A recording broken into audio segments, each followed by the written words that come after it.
What's on your mind on your local station, WMBS Uniontown? I'm Doug Saltzman. That is TJ DeStefano producing the show today. If we go off the air, we're going to blame him, but I think we're in good shape that TJ is going to be with us. What's on your mind? Sponsored by AR Roofing and Remodeling, K2 Engineering, Coldwell Banker, Laurel Ridge Realty, Hicks and Buzz Drugstore, and Gary's Auto Sales.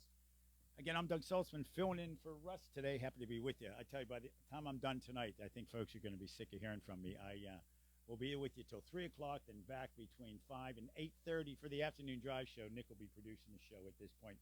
But we have a number of different guests, so we're going to be joining them, including the latest, of course, what's happening in the Middle East, the war with Iran, and they're clearly calling it a war. This is not, they're not shying away from this terminology.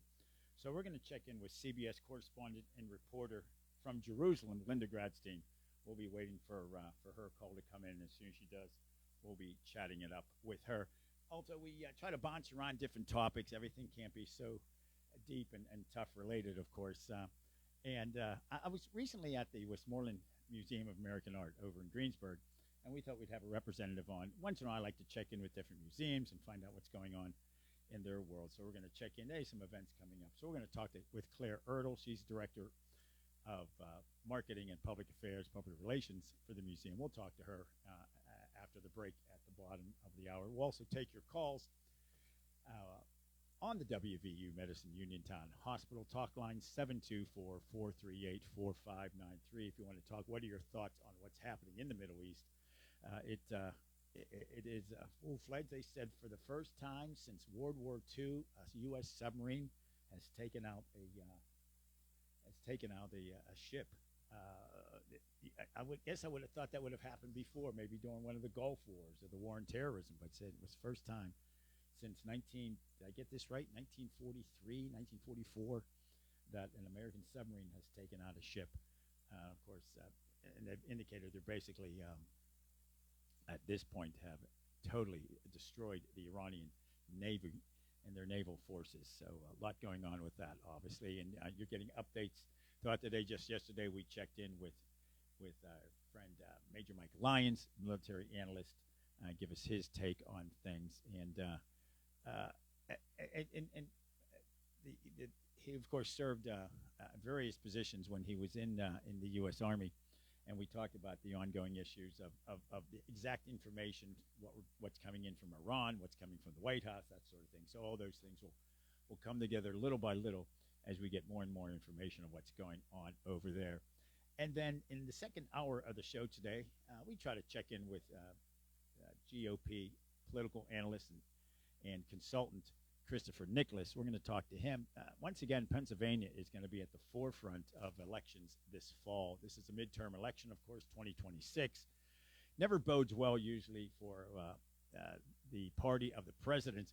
Only one time in the last 40 years has a party with a president. In fact, we'll just say it was 2002, of course, not long after 9/11, that the Republicans picked up seats in the U.S. House, despite the fact that that the president, of course, at the time, George W. Bush, was a Republican. But this year, 2026, there are 4 key U.S. House races in Pennsylvania, which very well could determine who controls the U.S. House, whether it's the Republicans, whether it's the Democrats. Chris Nicholas has all the information on that, so we're going to check in with him a little over an hour from now and get his take on his thoughts on where those races are going. Some of those, there's a seat out near Philadelphia, a U.S. House seat, is one of only, I think, 2 in the United States where a Republican represents the seat, and it was won by Kamala Harris. So that'll be interesting to see what he has to say on that. Get your take on that as well. As I mentioned, all this coming up on the afternoon. So I knew I'd say the wrong show on the What's on Your Mind show this afternoon. And don't forget, we do have college basketball tonight. Florida State at Pitt. Pregame show is at 8:30. Tip-off is at 9. I'm guessing that must be a national game. But what the heck? If you're watching it on TV, turn down the volume, turn up WMBS, because you always want to get, of course, your local announcers. And joining us right now on the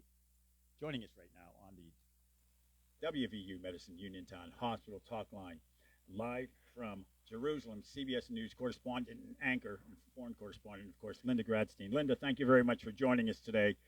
Hope you're safe, but give us the latest. We're getting updates, of course, from the White House, and of course, Iran is reporting on too from their news sources. What's the latest that you can share with us as where this battle is at this Sure. point?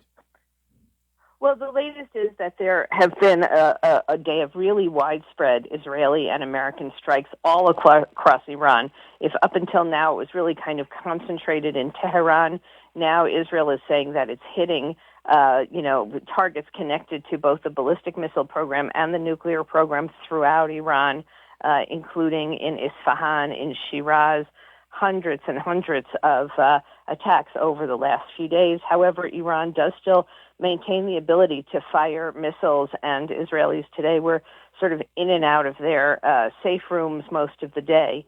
However, there's a growing sense in Israel that these attacks are succeeding and that the supply of missiles that Iran can fire, not only at Israel, but at Qatar and at Saudi Arabia and Kuwait, Bahrain, is beginning to run out. And of course, what's different on this one too, perhaps, and you're the expert on these things. Iran seems to be attacking throughout the Middle East. This is not just that they're going after American installations or they're going after Israel. They seem to be attacking all their neighbors. Yeah, which I still don't quite understand what Iran achieves by attacking, Saudi Arabia and Dubai and Kuwait, except strengthening their connection to opposition in Iran and, strengthening relationships between Israel and these countries. So, it seems to now be that on one side of this fight is Iran, Hezbollah, and the Houthis in Yemen, and on the other side is basically everybody else. Yeah, the question would be then, who is on Iran's side at this point? I mean, who could if they're running short on armaments? Who's going to come to the rescue? It's not as if it's North Korea helping out Russia in their war in Afghanistan. Who would be out there who would be willing to assist Iran and obviously gain the wrath of literally perhaps the rest of the world? Right, and Hezbollah, is not in a position, and the Houthis are not really in a position to do that. So there is a sense that that the joint Israeli-American attack is succeeding. The question is going to become, will we see the resumption of these demonstrations in Iran against the current government and in favor of democratic change? And that does not seem to be happening yet. Yeah. Of course, embassies have been impacted. All personnel, they say, are accounted for following a drone hit on the grounds of the U.S. consulate in Dubai. The idea of attacking Dubai and hitting a luxury hotel there, is this something that you were, I'm not asking for your opinion naturally, but were you surprised that they would be going after an area like Dubai? Yes. I mean, everybody was expecting attacks on Israel, but in Dubai, there are no shelters. There are limited air defenses. Although what's been absolutely incredible in Dubai and Abu Dhabi is that the government has been paying for all of the tourists who were stranded. I have a friend who's actually on a ship. She was supposed to go on a cruise out of Dubai on Saturday, and she's been stuck on the ship since then, and she's trying very hard to get back. I would, yeah. There's one thing to be stuck on a cruise ship if you're enjoying yourself, but this is obviously a whole other situation. The Strait of Hormuz is another issue, of course. Right. And the president said that if needed, oil tankers going through there would be escorted by U.S. naval ships. Is that even a possibility through that area to have them escorted? Well, apparently it is a possibility. 20% of the world's oil goes through the Strait of Hormuz, and Iran's announcement has already led to an increase in the price of oil. At the same time, there are reports that some ships are going through by turning out their lights and are successfully making it through. But, that obviously, if that really happens, that's going to expand the war even more. Right. What about air corridors? I know there were issues with, as folks are trying to get out, the UAE, of course, the United Arab Emirates, are developing and put together what they call safe air corridors. I'm jumping ahead maybe with that question, but can you explain what that would mean? Is it just like it sounds? Certain areas they know are safe to fly. I mean, I don't know how that can be determined. Yeah, well, I think that they would perhaps be escorted by fighters from, local, whether it's the UAE, whether it's Israeli fighters. The skies have already opened over Abu Dhabi and Dubai, and they say that in the next couple of days they will fly out some 25,000 people who have been stuck there. The skies over Israel have not yet opened, although that's expected to happen probably tomorrow, and the various airlines will begin rescue flights to bring back some 100,000 Israelis who were trapped abroad. People were, abroad without medicine, having to get back to Israel for family reasons. So they said that at least at the beginning, there will not be outgoing flights, only incoming flights. And it's going to start very slowly and then expand. But all of that is a sign that, the Iranian ability to fire missiles does seem to be waning. Yeah, I mean, we've all been stuck at airports, but there's one thing to be stuck and you don't have enough baby food or diapers. Right. But to have a war raging nearby, that's obviously an entirely different topic. Last question, if you have a little more time, we appreciate you giving us the time as we talk with Linda Gradstein live from Jerusalem.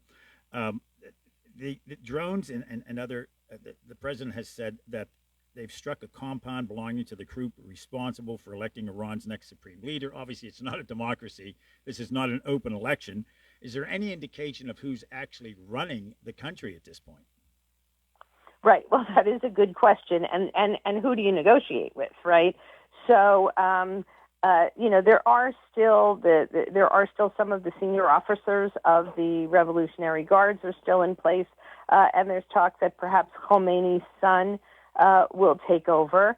And then there's also talk about who would be the opposition leader.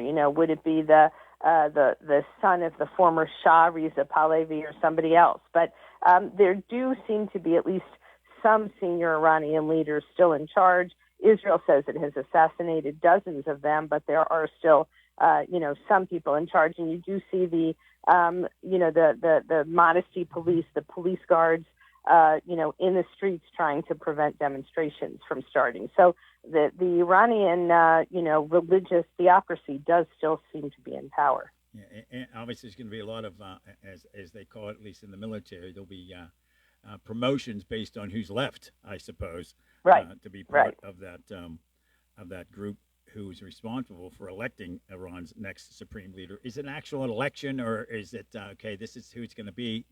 Vote for him. So I think it's more of an appointment kind of thing, and Israel has already said that it sees anybody who is elected as a legitimate target and will try to assassinate them. Yeah, you jumped ahead with that next question I was going to ask. I think you're reading my show notes here. Of who the opposition is. Okay, let's say if they do ultimately surrender, then who's next in charge? I don't know. It's been such chaos there for so long. Right. Like who could step in to run the place if the Right. Well, that's the question. Although there are people, Reza Pahlavi, who I mentioned, the son of the former Shah, was on 60 Minutes this week and spoke very eloquently about what kind of future he would like to see for Iran. So there are people, but I think we're just, I think we're being a little bit premature at this point. So when you say, last question, I promise, you say the son of the Shah, are we talking about the Shah of Iran, that Shah of Iran? Yeah. Oh, okay. The Shah of Iran, Shah Pahlavi, who was forced to evacuate in 1979, and his wife is still alive. She's lived in Paris for many years, and his son is a man in his, 50s, 60s, something like that. And so there are, people who were part of the former government before the Islamic Revolution who say they want to see a different kind of Iran. I guess life's not flying by as quick as I thought. I was thinking it would be a grandchild at this point of the Shah of Iran. Right. Having, of course, lived through that, being 62 years old, I remember the Iranian hostage crisis, of course, from back in, 79, 1980, 444 days. Who's going to forget that, of course? Linda Gradstein joining us live from Jerusalem. Thank you very much. We appreciate your reporting on the latest. Stay safe, as we tell folks all the time in that region. Thank you very much. Thank you very much. Thank you. Thank you. Linda Gradstein joining us live on the WVU Medicine Uniontown Hospital Talk Line. giving us the latest. She is based out of Jerusalem for CBS News. Always amazing. Sounds like she's in the next room as we're talking to somebody, literally, I don't know, what we're looking at, 6,000 miles away, giving us the latest on what's going on over there. Yeah, this is yesterday when we were interviewing, as I told you, retired Army Colonel, combat vet, Lyons, Major Mike Lyons. I asked him the question, were you surprised by the quickness of the attack? Of course, the Trump administration, Israel, they were in debate, of course, and with the Iranian leaders to limit their nuclear capabilities, their missile capabilities. And next thing you know, there's an all-out attack. So, glad to have the latest on that. Again, you can join us on that WVU Medicine Uniontown Hospital talk line, 724-438-4593. Coming up in a moment, we're going to hit that CBS News brief. No doubt there'll be more information on that as well. Obviously not as detailed as we were able to get from Linda Gradstein from CBS News. And following that, we're going to check in and chat it up a little bit. As I mentioned, really changing topics here, lighten things up. Life goes on. It's a good time if you're feeling anxious, good time to get to a museum. We're going to talk to the Westmoreland Museum of American Art. It's round the clock. Every time they're open, it's free admission out there. So it's a great place to go. I've been there over the years. But first, we're going to get that CBS News update coming up here in just a few moments. 56 degrees right now outside our Davis & Davis Attorneys at Law Studios. I'm Doug Saltzman, filling in for us today on the What's on Your Mind show. Then I'll be back this afternoon for the Afternoon Drive show. CBS News. CBS News brief. The Pentagon says the war in Iraq will intensify. CBS's Matt Gutman in Tel Aviv. To our knowledge, there are no diplomatic efforts going on right now. Things may be happening behind closed doors that we don't know about. There's always sort of backdoor diplomacy, but not public yet. The State Department's now advising Americans in Iraq to leave that country. The Senate's due to vote today on a measure to limit the president's war powers. CBS's Caitlin Huey-Burns. Leadership on the Republican side has been saying that they don't want to limit the president at this point, given that we are still in what they are calling an operation. New York Democrat Jerry Nadler questioning Homeland Security Secretary Kristi Noem about investigations into the Minnesota shootings by federal agents. Will you cooperate with the local authorities? Yes or no? I don't conduct the investigations that are outside within the umbrella of ICE and CBC. I'll take that as a no. CBS News Brief, I'm Steve Kaith. Not just over the past year in the second term. Caring for an aging parent or a loved one with medical needs? Fact. Fayette Area Coordinated Transportation can help. Seniors 65 and older ride free on our fixed routes. People with disabilities get discounted shared rides. And if your loved one has medical assistance, their trips to doctors or treatment are covered under the shared ride program. Give them safe, reliable independence and yourself peace of mind. Call 724-628-RIDE or visit factbus.com. Fact. Your community, your connection. Route 21 Furniture. Take the road to your perfect home. Sleep well tonight. Try out a new mattress from Route 21 Furniture with a large selection of mattresses, all sizes and comfort levels, with great prices, free local delivery and setup, and financing options. Route 21 Furniture. Open weekdays 9 to 5, Saturday 10 to 5, Sunday noon to 4. 724-737-2222 or Route21Furniture.com. Route 21 Furniture. Take the road to your perfect home. Well, much cooler temperatures are here, but you could still enjoy your deck or patio with retractable or fixed awnings from Lifetime Awnings. Made in the USA with manufacturer and customer guarantees, Lifetime Awnings products last. Lifetime Awnings is veteran-owned and operated with a 10% discount to all military veterans and their families. Call Lifetime Awnings, 724-554-6067 for a no-cost or obligation home consultation. Or email John, the owner, at lifetimeawningsusa@gmail.com. Unlock the energy at Live Casino Pittsburgh during the Spring ZDX giveaway. Play daily to earn entries toward our giveaway drawings on March 27th and 28th, where you could win a share of over $55,000 in prizes, or race away in a new 2026 Acura ZDX all-wheel drive EV. Get charged up for the Acura ZDX giveaway on March 27th and 28th, only at Live Casino Pittsburgh. Gambling problem? Call 1-800-GAMBLER.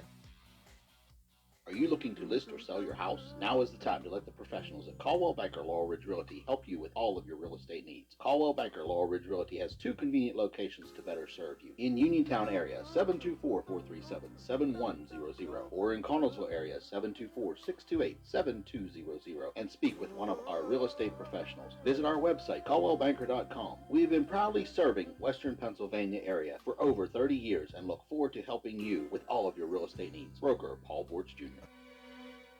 Did you know that you have a choice for your physical therapy provider?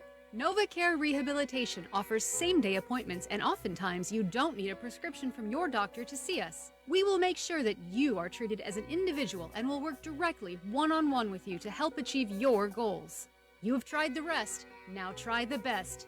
NovaCare, Delaware Avenue in Uniontown. Phone 724-437-0556 to schedule your appointment today.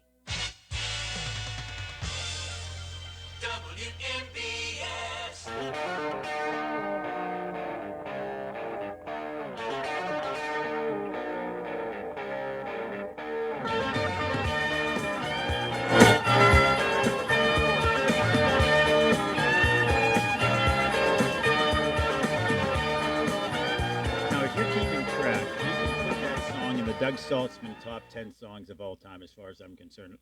Layla by Derek and the Dominoes, better known, of course, as Eric Clapton. That is an absolute terrific song. One of the great riffs at the beginning of a song I think you can find. I want to thank Linda Gradstein for joining us a few moments ago from CBS Live from Jerusalem to give us an update on the latest in the war in Iran. Really, so many things happening over there. It's hard to keep track, but we'll keep you up to date here, of course, on the What's on Your Mind show. But we, as we say, life goes on. You got to lighten things up once in a while. You got to talk about other topics so you don't get so involved in certain things you forget what else is out there. And what better time than when things are going on like that than to visit a museum. And joining us right now on the WVU Medicine Uniontown Hospital Talk Line, the Director of Marketing and Public Relations, Public Affairs at the Westmoreland Museum of American Art, Claire Ertl. Claire, I think the last time we had you on the air, we said, let's talk to you more often. I think that was several years ago, so that one's on me. It's taken you a while to have you back on. I apologize for that. But I've been to your museum over the years. We appreciate you joining us today. How are you? Hi, Doug. I'm fine. Yes, thanks for having me back. And, it's good to be back, and we'll have to make this more of a regular thing, right? Absolutely. When you take a look at what's available, and with so much going on in the world right now, and sometimes you just have to shut off the TV. You can't just be so focused on the news, and that's why when I do these shows, I bounce around various topics. It's I'm not going to call it a hidden gem. The Westmoreland Museum is not hidden, but I think sometimes local folks forget what we have right here. You know, you always hear those stories that museums tend to have more out-of-state visitors or out-of-town visitors than local visitors. Sometimes it's right down the street or a few miles away and you forget it's there. But my gosh, you can attend, you can stop by your museum for free. Not too many museums have that option, do they? Right. Yes. And we do think of ourselves as a great place to get away and just, be able to be inspired and maybe relax a bit. And when you're inside the walls of our art museum, which focuses on American art, and we are free, which thank you for mentioning that. We think that it is a time where you can just kind of forget about what's going on outside and just, kind of look at the beautiful art and be immersed in it. And, I could tell you about a couple exhibitions we have on view right now, as well as some events we have going forward. Oh, absolutely. And in fact, this is a very special year, of course. You're celebrating a big anniversary at the museum in 2026, aren't you? We celebrated our 65th anniversary recently, but 2026, we are doing some things tied to the 250th anniversary of the United States. Is that what you're meaning? Well, I'll pretend I am now that I've screwed up that question. Okay. But yeah, no, for some reason I thought this was an anniversary for the museum this year. I apologize. But no, give us an update. I know you got some events going on. If you want to talk about what you're doing also in response to the America 250, of course, the semi-sesquicentennial. I don't even know if I'm saying it right. But yeah, no, let's talk about the events specific to the museum. Right. I try to avoid saying that word because I'm sure that I will mess it I up. can't. Yeah. America 250. That works fine for me. Yeah. Right, right. Well, in honor of the 250th anniversary, we have named 2026 the Year of the American Landscape at the Westmoreland Museum of American Art. And so throughout the year, we're highlighting a varied look at the American landscape through different exhibitions that we're presenting. And currently we have on view Florida Highwaymen, which opened in January, and it's on view through May. So especially with the cold winter we're having, it has been a nice respite to come in and see these beautiful Florida landscapes.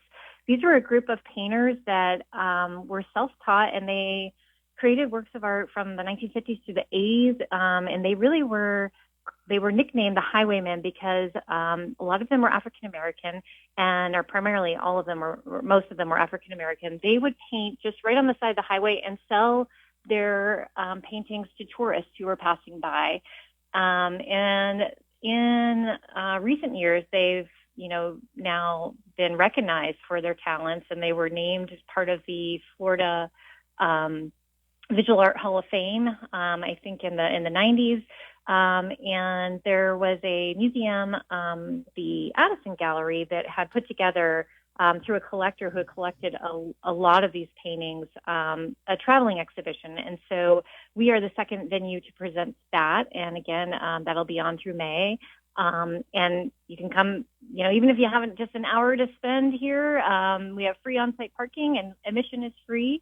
So, there's no excuses. We're right in downtown Greensburg. We're located just up the hill from the courthouse on Main Street. And then additionally, right now, we have a wonderful featured exhibition that highlights works from our permanent collection, all tied to the steel era in our region.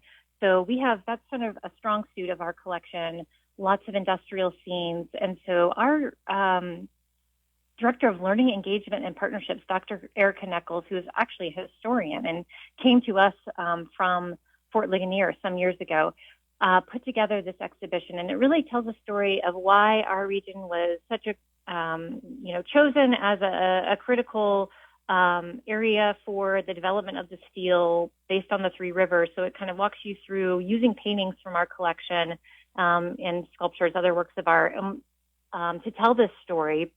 And we also have some key loans as part of that exhibition, including one from the Heinz History Center, which is this really great sculpture of Joe Mazurak. And we have an immersive experience that piggybacks off of this traditional experience with the paintings on the wall.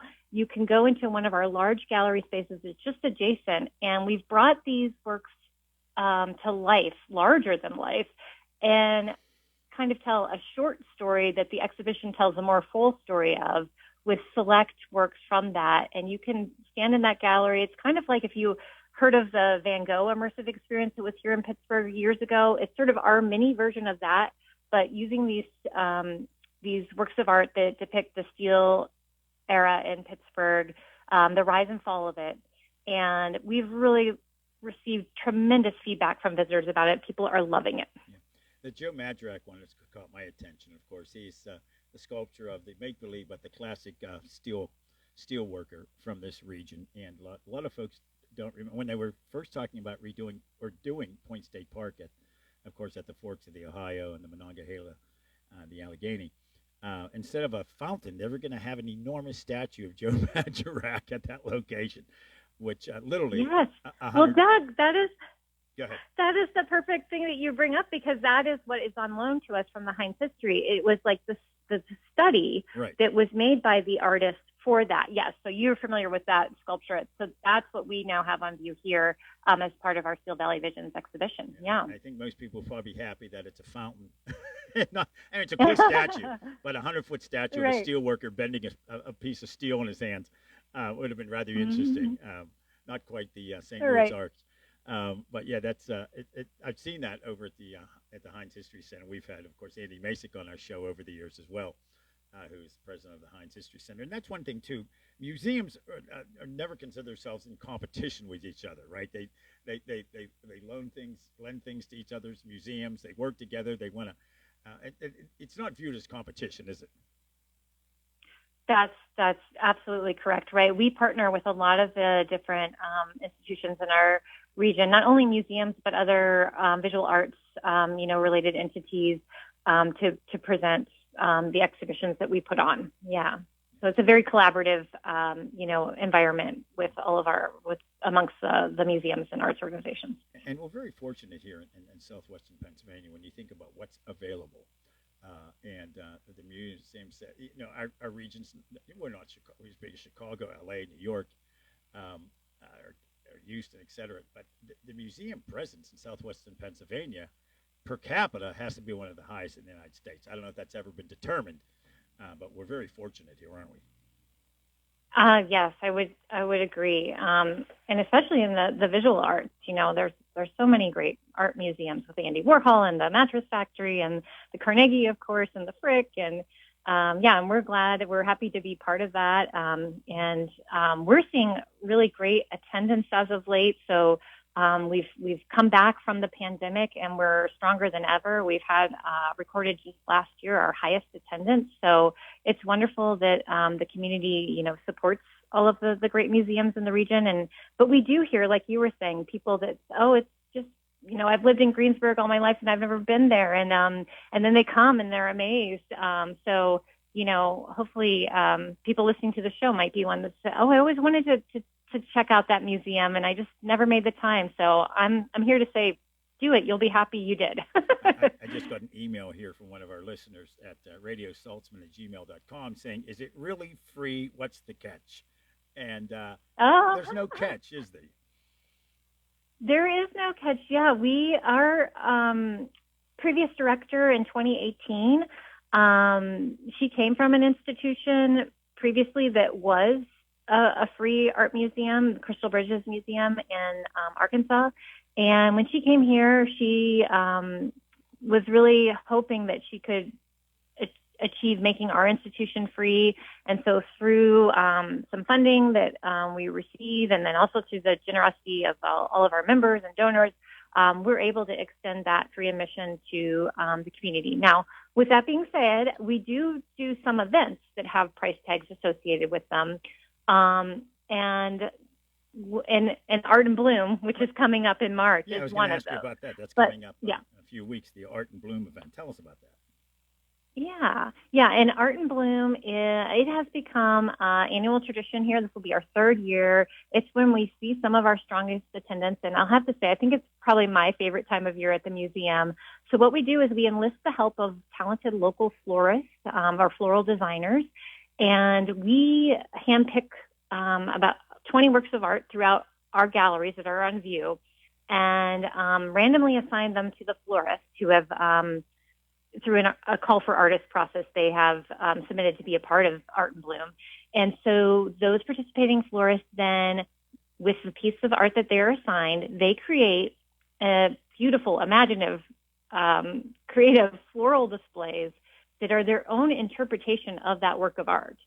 And so it is just really amazing. It's fun to see guests, young and old, walk through the galleries and just be so engaged with the works of art on the wall because they're looking at these floral interpretations of them. So there's general admission to Art and Bloom that entire week that we're open, because we're open Wednesday through Sunday. So from Wednesday, March 25th through Sunday, March 29th, you can, from 10 a.m. to 5 p.m., you can view the Art and Bloom floral displays. And the pricing is very reasonable. It's $10 for adults, $5 for children. Children 3 and under are free. And also, if you become a member of the museum, admission to Art and Bloom is free. So it's free for our members.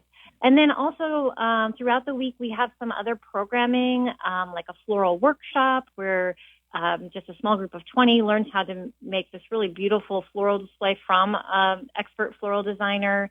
We have Flowers After Hours events where we have special cocktails themed after floral cocktails, and we have some live music. And then we have 2 tea parties that are really popular. Last year they sold out. Those are on Saturday, one at 10:30 and then another at 2:30, where we're working with Chef Lisa Hauser of Miriam's Table to create a traditional tea service that's a very elevated, afternoon tea. And then you also get to see a floral designer doing a floral demonstration during the tea. And then Sunday, the 29th, is the final day of Art in Bloom. And on that date, admission actually is free. So we consider that one of our community days. We often do Sunday community days.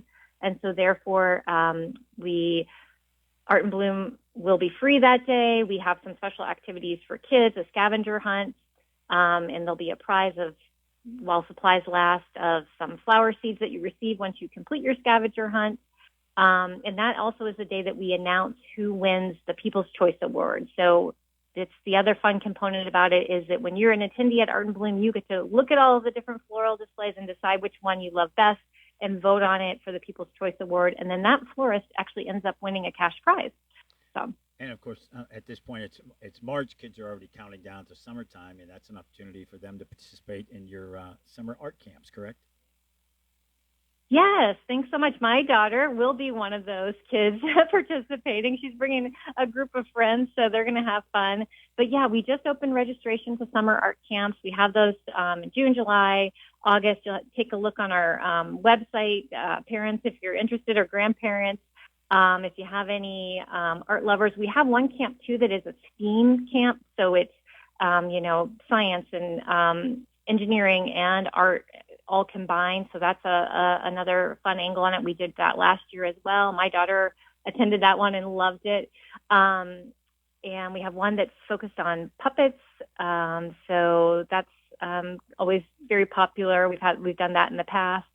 So yeah, we will have registration open now, and they kind of month by month. So our June camps will close in May, and our July camps close in June, so on and so forth. Yeah. We've been talking with Claire Erdl, Director of Marketing and Public Affairs, Public Relations at the Westmoreland Museum of American Art. Why I had it in my brain, this was some anniversary at the start of this interview. I don't know where that came from. Sometimes I wonder if all the neurons are firing right in my brain. For some reason, I thought it was a big anniversary this year. Maybe I looked at the wrong museum website as I was doing show prep. I don't know.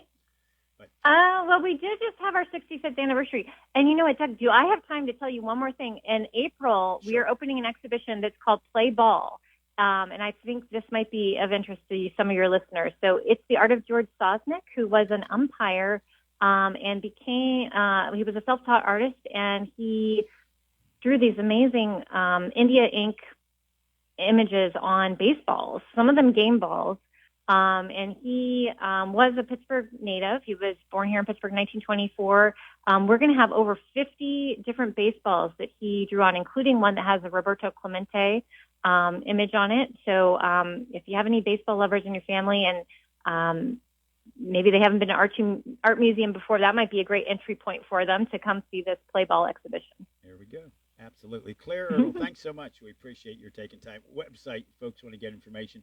And where admission's free, you do have to register, though, ahead of time, right? You know what, during the pandemic, we were strongly asking that, but now we gladly accept walk-ins. So you don't have to register if you're just coming for general admission in advance. For Art in Bloom, though, you do have to register. And the website is the Westmoreland, with the word "the" in front of it, thewestmoreland.org.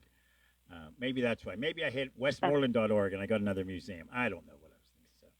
So that's right. We're at the westmoreland.org. Yep, you can find all the information on upcoming exhibitions, events, programs. Yep. Claire, thanks so much. We appreciate it. Thank you, Doug. It's a great time with everything going on in the world. It's good to get away sometimes and put the phone down and forget. And what a better place than your museum. Thanks so much. Thanks. I appreciate you having me on. Oh, you're welcome. Take care. Claire Erdl joining us on the WVU Medicine Uniontown Hospital Talk Line. I'm Doug Saltzman, filling in today for Russ. I'll be with you till 3 o'clock, and then I'll be back for an extended version of the Afternoon Drive Show from 5 until 8:30 this evening. When we go to the pregame show, Pitt is hosting Florida State at the Pete. Tonight, tip-off's at 9. Pregame show is 8:30. We're going to take a break, wrap up the first hour of What's on Your Mind.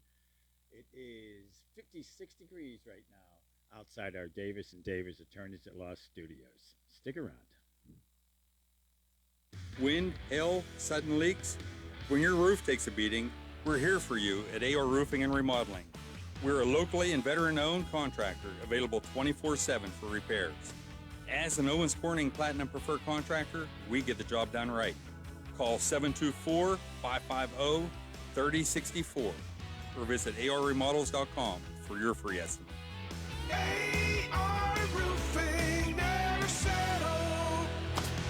You excited for Fish Fry Fridays, but not necessarily sure where you want to go?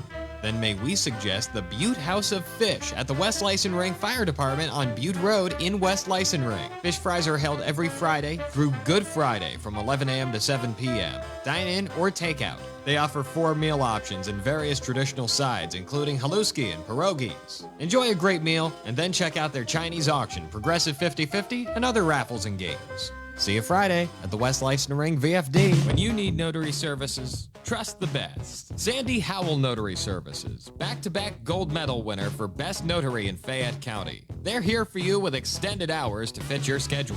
Sandy Howell's also the 2025 gold medal winner for Best Title Company. Open Monday through Friday, 10 to 8:30, and Saturdays, 9 to 5. Call 724-564-8955 today for Sandy Howell Notary Services, where excellence is signed and sealed. There's only one best lunch spot in Uniontown. Titlo Tavern and Grill on West Main Street, serving 8-ounce Reubens, foot-long cheesesteaks and subs, half-pound handmade burgers, plus pizza, calzone, strombolis, pepperoni rolls, and fresh salads like Greek, antipasto, salmon, steak, and chicken. Open Tuesday through Thursday, 11 to 9, Friday till 10, Saturday 2 to 10. Dinner and happy hour specials nightly, and private parties are welcome. Call 724-437-6749. Titlo Tavern and Grill. For economy, price, and quality service, call Economy Furnace.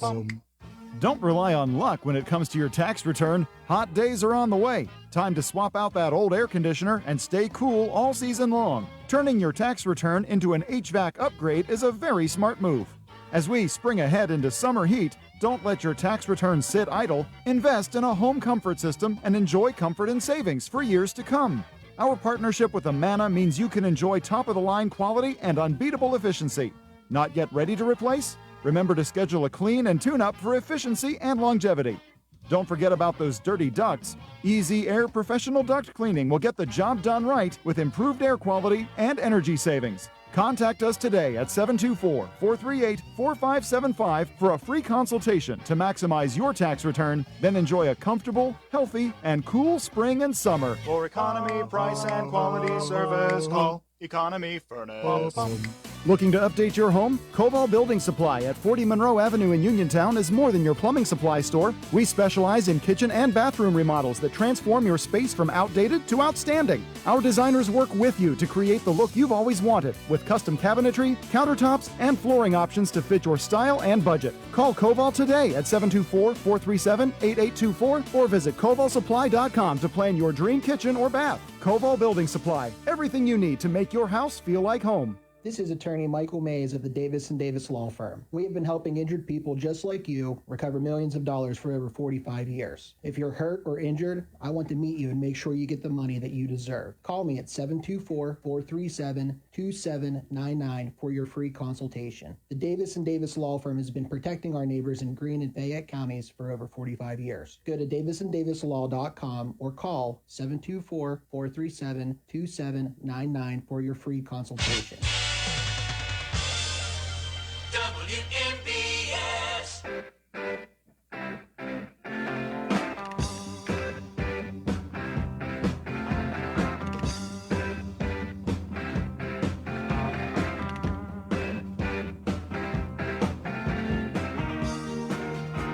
That's Mick and the Boys, Rolling Stones, bringing us out of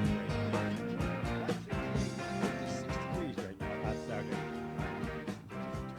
studios. I'm Doug Saltzman filling in for us. Thanks for the opportunity to be with you today on the What's on Your Mind show. We'll have open talk after the news at the top of the hour, national news, and then local, regional, statewide news, sports, and weather, of course, with TJ DeStefano. In the third half of the show, as we like to call it today, we're going to check in after the open talk, and you're welcome to get on that WVU Medicine Uniontown Hospital talk line. Call during the local news. You'll be first up at 724-438-4593. There's questions about, justifiable war. Is this a justifiable war the U.S. and Israel is now waging against, of course, Iran? And came as most folks as a surprise because they were in the middle of negotiations with Iran to limit their missiles, limit their nuclear capabilities. And the fact that they were able to hone right in on the supreme leader of Iran, and he was killed in the initial attacks, give you some idea of the military intelligence issues and how they were able to hone on exactly where he was. So we can talk about that or other topics as we come out of that news. Again, 724-438-4593. Write that down. You can be the first guest after the local news, sports, and weather with TJ. At 1:35, we're going to check in. Well, about every 2 months, we talk to Chris Nicholas, a political analyst. There's always talks about how important Pennsylvania is to the national elections. There are 4 congressional seats right here in Pennsylvania that could well determine who's going to control the U.S. House of Representatives in this midterm election 2026. So we're going to talk to Chris Nicholas about that. And don't forget, I'll be back for the afternoon drive show. Nick will be with us, of course. That starts after the 5 o'clock news. But now we're going to go to CBS News for the news update on your local station, WMBS Uniontown. I'm Doug. Stick around. This is CBS News on the Hour, your home for original reporting. I'm Jennifer Kuiper. The White House says Operation Epic Fury is a resounding success.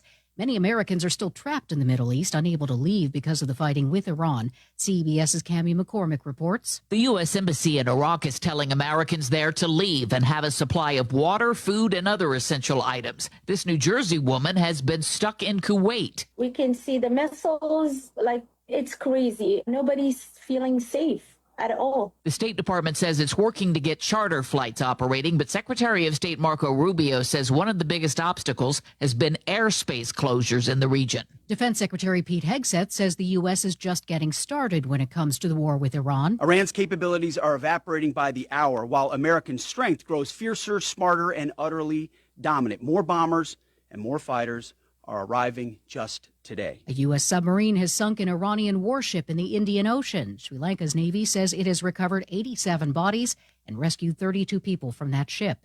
Due to the situation in the Middle East, shipping firm Hapag-Lloyd says it has suspended Gulf bookings until further notice. The Senate will hold a vote today on whether to block President Trump from using further military force against Iran. CBS's Caitlin Huey-Burns is on Capitol Hill. By and large, this is likely going to fail. We know that Democratic Senator John Fetterman is not supportive of it. He reiterated that to us yesterday in conversation. He's not going to support this. So the votes, at least at this point, are not there. A contentious hearing on Capitol Hill as Minnesota's governor and top prosecutors testified over a social service fraud crackdown that Democrats claim is political retribution. CBS's Allison Keyes reports. Republicans on the House Oversight Committee, including Chair James Comer, accused Governor Tim Walz of playing politics instead of pausing payments in government programs. You didn't stop payments because you didn't want to rock the boat. And when fraud concerns were raised... Chairman. Walz and the state's top prosecutors say Minnesota has been singled out for political retribution by the Trump administration, pointing to its immigration crackdown. Allison Keyes, CBS News, Washington. The FAA is meeting with airlines today about capping the number of flights at Chicago's O'Hare Airport for the summer. CBS News senior transportation correspondent Chris Van Cleve explains. This is a very conscious effort to avoid a situation we saw last year at Newark Airport, where there were so many more flights than the airport could really handle, that it was creating extensive delays and disruptions for flyers. Stocks rise on Wall Street. The Dow is up 276 points. The NASDAQ is up 361. This is CBS News. Every Sunday, moderator Margaret Brennan goes face-to-face with top leaders to make you better informed. Face the Nation, Sunday on CBS and streaming on Paramount+. Hey, who's hiding the gold? Ah, I see. It's the Pennsylvania Lottery with their new Find the Leprechaun scratch-off game. You don't need a 4-leaf clover to win. Just a little scratch and a lot of luck. And you could uncover top prizes of $10,000. Now, through March 9th, just be the 6th caller to 724-438-4593 when you hear. Always have to be Lucky Charms. And you'll win $22 Find the Leprechaun tickets. Benefits older Pennsylvanians every day. Must be 18 or older. Please play responsibly. Ready to score big on your next home? Well, great news. Huge savings are waiting for you at Clayton Homes of Bell Vernon. From open floor plans perfect for game day parties to energy-efficient homes that will help you save money all season long, these homes are built to deliver. Don't wait on the sidelines. Make the winning play today and find the home that fits your family and lifestyle. Visit Clayton Homes of Bell Vernon at 4500 Route 51.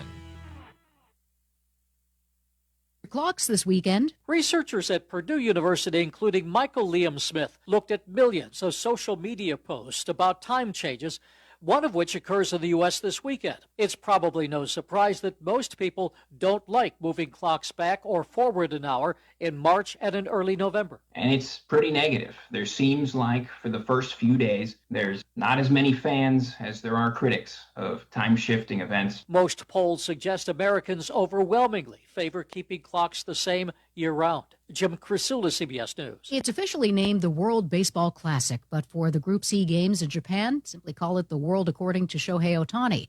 Ohtani's life-size image is all over the Tokyo Dome. Japan begins play on Friday against Taiwan, with South Korea, Australia, and the Czech Republic also in the group. Japan is defending champion and is expected to claim one of the two spots for the quarterfinals in the U.S. Jennifer Kuiper, CBS News. Now the local, district, and statewide news. Being brought to you by Fayette Heating and Air Conditioning, your Bryant dealer.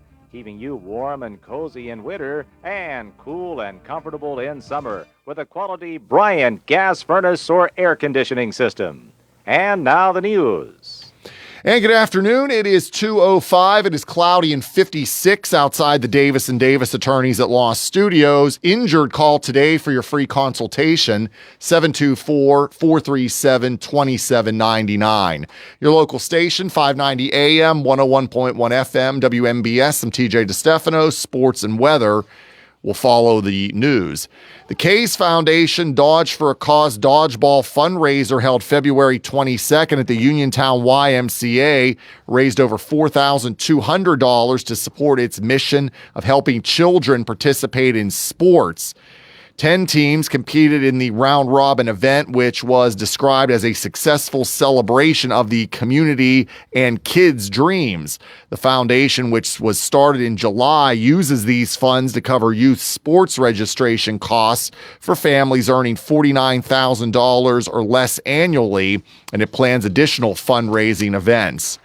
State Representative Charity Grimm-Krupa of Fayette County formally requested an audit and investigation by several state agencies into the administration of taxpayer funds by the Fay Penn Economic Development Council after allegations the nonprofit gave preferential treatment to companies affiliated with Fay Penn officials. The nonprofit, Fayette County State Designated Economic Development Organization, administers state-supported grant and low-interest loan programs in the area. Grimm-Krupa hopes the investigations will determine whether Fay Penn violated grant conditions, procurement standards, or state laws. She also indicated that if these investigations determine that no laws were violated, then our laws need to be updated to clearly prohibit this type of insider dealing and conflict of interest issues when it comes to the use of taxpayer funds. A notice filed with state officials is shedding more light on the looming closure of the Pittsburgh Post-Gazette. A warn notice from the paper's owners shows well over 150 employees will be impacted by the permanent shutdown in May. Signs have already been removed from the longtime Post-Gazette headquarters on the North Shore. The final edition of the paper is scheduled for printing on May 3rd. Daylight savings time is coming this weekend, and come Sunday, you will spend some more time setting things right. Here's Bree Tennis with more. According to YouGov, the average American has 5 to 10 clocks in their home, and about half will not automatically reset to the new time. Think kitchen appliances and wall clocks. After the time changes at 2 a.m. Sunday, you'll have to figure out how to do that. And don't forget the one in your car. If it's older than 2010, it likely won't automatically reset, and you may start your Monday commute with a fright. I'm Bree Tennis. WMBS time is 2:08. Sports and weather after this. 439-2323. For 24-hour emergency service, call us when you need. We're Fayette's Heating and Air Conditioning, your service company. Be prepared for bone-chilling winter weather. Have Fayette Heating and Air Conditioning install a Bryant high-efficiency furnace in your home to replace that old worn-out system you now have. Choose Bryant's Plus 90 gas furnace or other quality heating system to keep yourself and your family warm and toasty this winter. Fayette Heating and Air Conditioning will also keep your present furnace running at peak efficiency with their 15-point safety check and cleaning. Call Fayette Heating and Air Conditioning today for your appointment. 724-439-2323. That's Fayette Heating and Air Conditioning, your Bryant dealer, Route 119 north of Uniontown, located near Laurel Mall. Call Fayette Heating and Air Conditioning, 439-2323, 439-2323, 439-2323, 439-2323. And in sports, we have college basketball tonight here on WMBS. Pitt will host Florida State at the Peterson Event Center. Pregame at 8:30, tip-off at 9 o'clock. Penguins, they'll be back in action tomorrow night. They'll host the Buffalo Sabres at PPG Paints Arena. Pens are 31-16-13. We'll have the game tomorrow on WMBS. Pregame at 6, face-off at 7. Off day for the Pirates down in Florida today. They will resume spring training tomorrow. They'll play the St. Louis Cardinals in Bradenton at 1:05.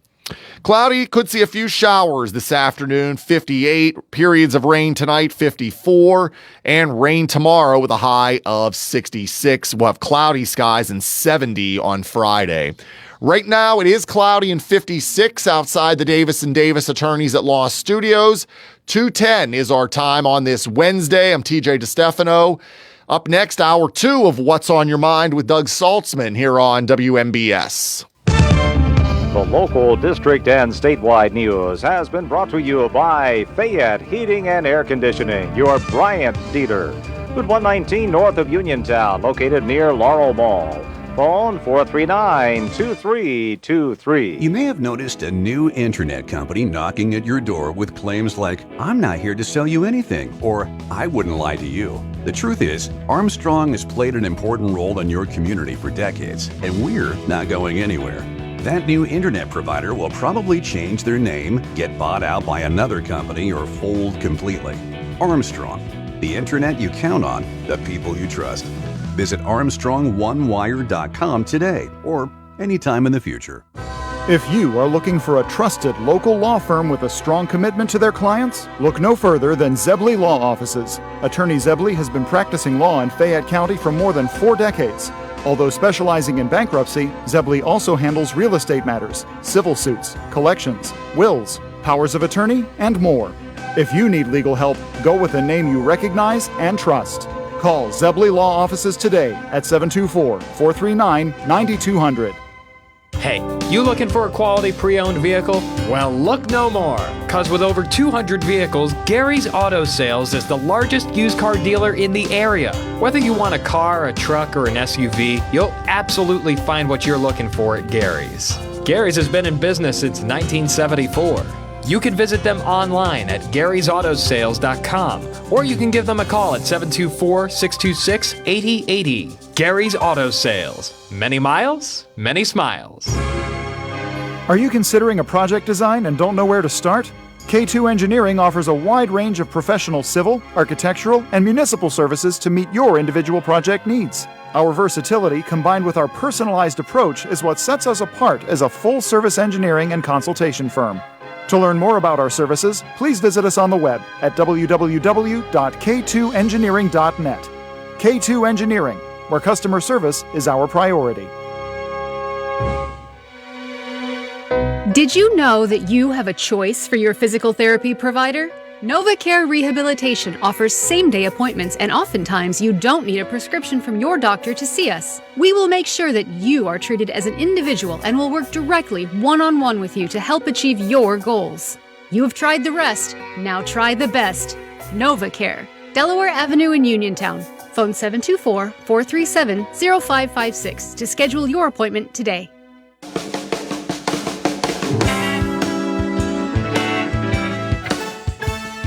If you're in the market for a power lift recliner for someone with special needs, or just a power recliner for the convenience, Chesler's Fine Furniture is your headquarters with the biggest stock and biggest selection, all available for immediate delivery.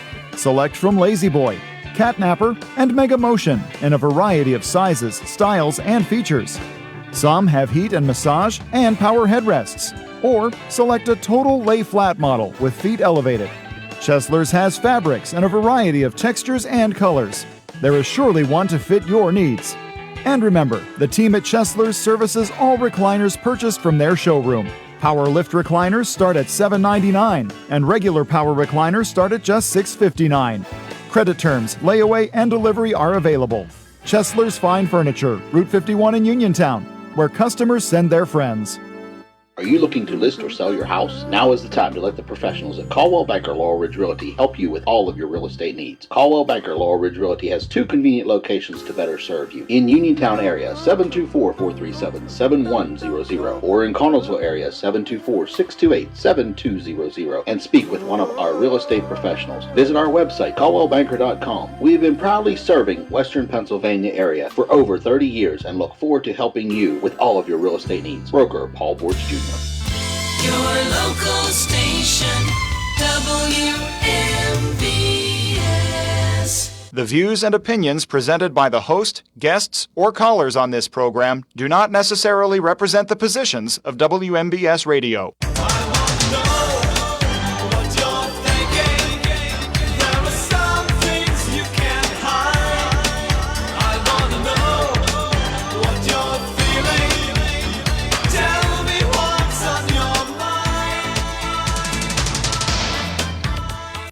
Welcome back to the What's on Your Mind show. I'm Doug Saltzman, filling in for Russ. And if you're watching right now on Facebook Live, don't panic. I haven't transitioned.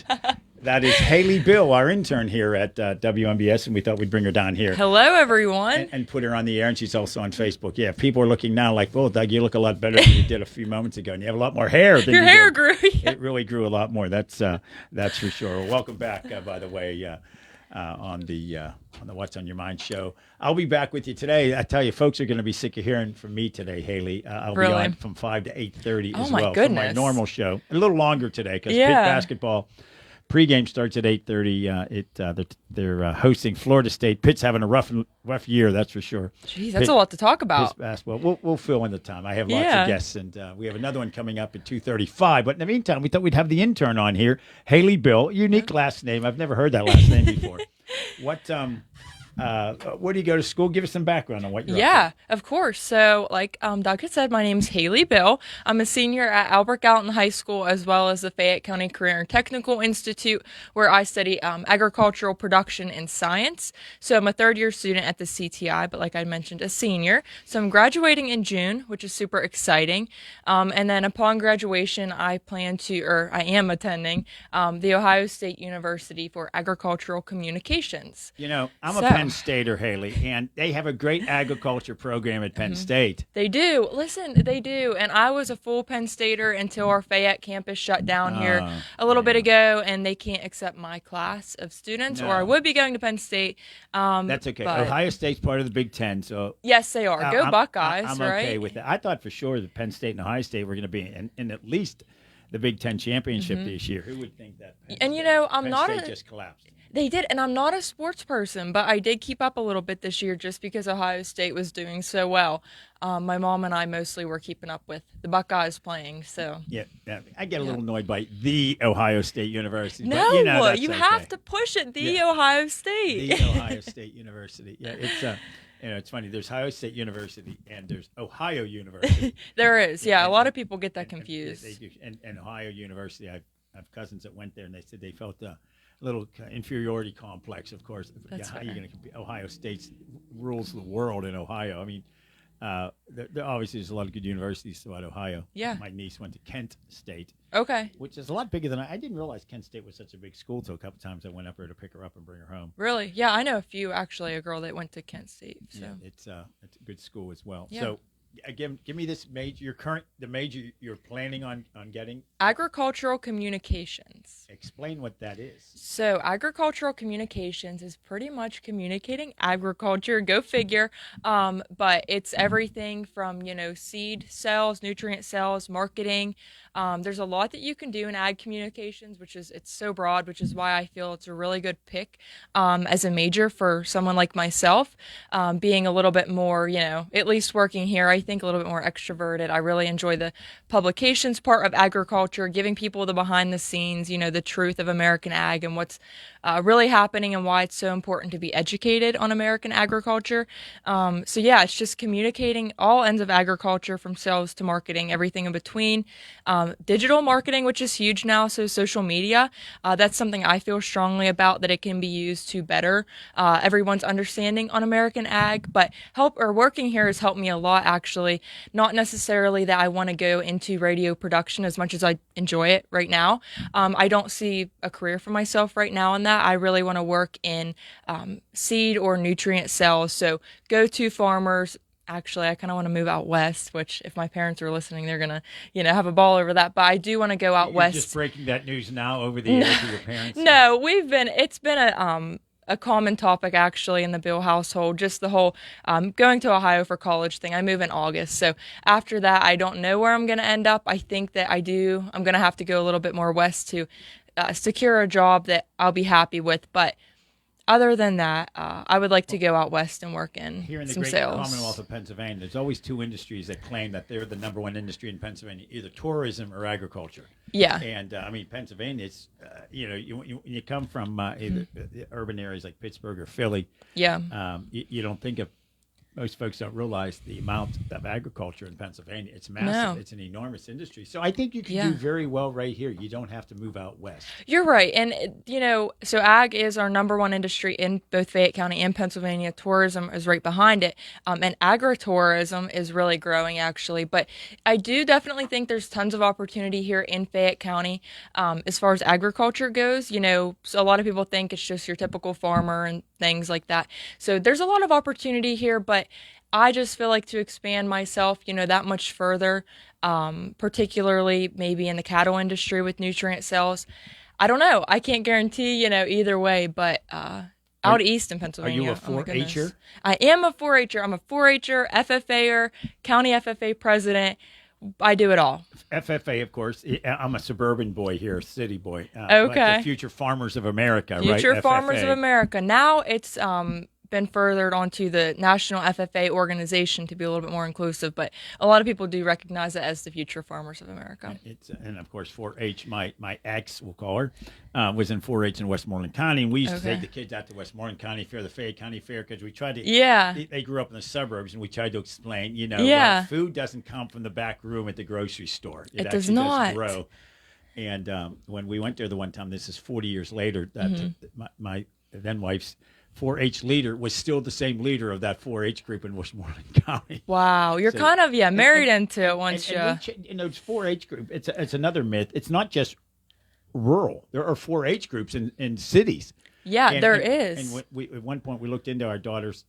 They wanted to go. Their friends were going into Girl Scouts, so they decided Girl Scouts over 4-H. But there's 4-H chapters everywhere. There is, and actually, urban agriculture is really growing. I think it's interesting, but I think that 4-H and FFA, I've actually, which is surprising to a lot of people, I've competed with FFA kids from Philadelphia at the state level, and you would not believe the urban agriculture that they have and that they're evolving upon. And the same thing with 4-H. It's so impressive.